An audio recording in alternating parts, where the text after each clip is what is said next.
96.9 FM, WAZZ, Rockin' Willow Springs and the Deep Valley. Hey, what's up? It's Big Jax here on the radio station. I got something to tell you. Well, I guess you've probably heard all morning long during the morning show and most of the middays. Donna, a little earlier in her show, this is what happened. Let me tell you about this girl overnight, Rachel. Well, apparently she wanted to get out of this place last night. She left in such a hurry that she forgot a cell phone on the end of the counter. And, of course, she done left the building, and she's put all of us through torture because this is what we've had to listen to all day. Nearly all day around this place, we've had to listen to her phone going off. From the dinging from the social media to the notifications to the texting to the telephone calls. And it is a very disturbing and annoying ringtone, and it's been ringing off the hook all day. I know you rockers are wondering why we don't just turn it off and turn the volume down on the side. Well, apparently she's got a screen lock code set, and we can't get past it. Everyone around here has been trying to think like Rachel, and we've tried using passwords she commonly says around here, many of which I can't repeat on air, but none of those work.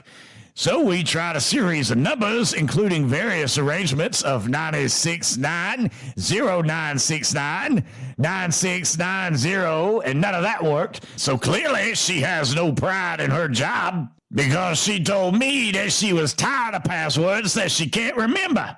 Well, you're right there on 969. Why won't you use that? But let's not make life easy.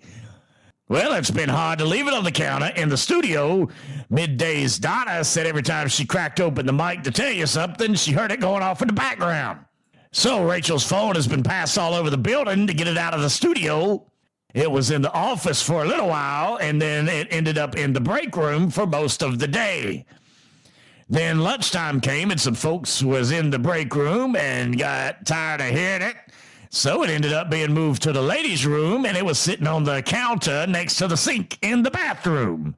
However, no one thought about the fact that the sink leaks water around the faucet, and the phone got all wet sitting on the counter. So Sarah in the office thought that she would place the phone outside in the sun to dry on top of the generator out back. Now, because we don't have an in-house meteorologist to foresee the storm that came through earlier, management would be happy to know that everyone was in the building working hard. Everyone was working away for once and forgot all about the phone out there in the sun, which turned into the rain. And by which time we realized it was too late. Well, just as Sarah was closing down the office and turning the light out in the lobby and locking the office, ready to go home, when Rachel phoned the office from her other job where she's cashiering down at the gas station on the corner. Well, apparently Rachel phoned just in the nick of time to call an office and ask Sarah if maybe she left her phone in the studio or around the station. Sarah informed her that her phone was here and it will be waiting on her.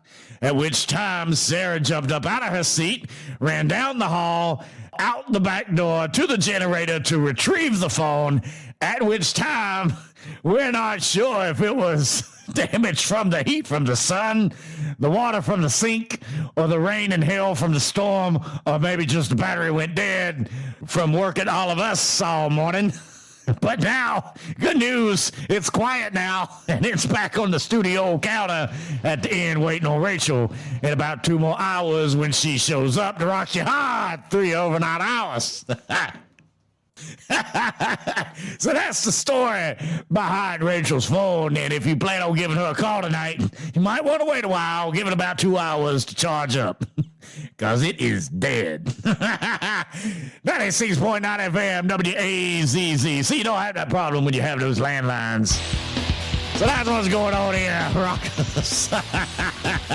From 96.9 FM, WAZZ.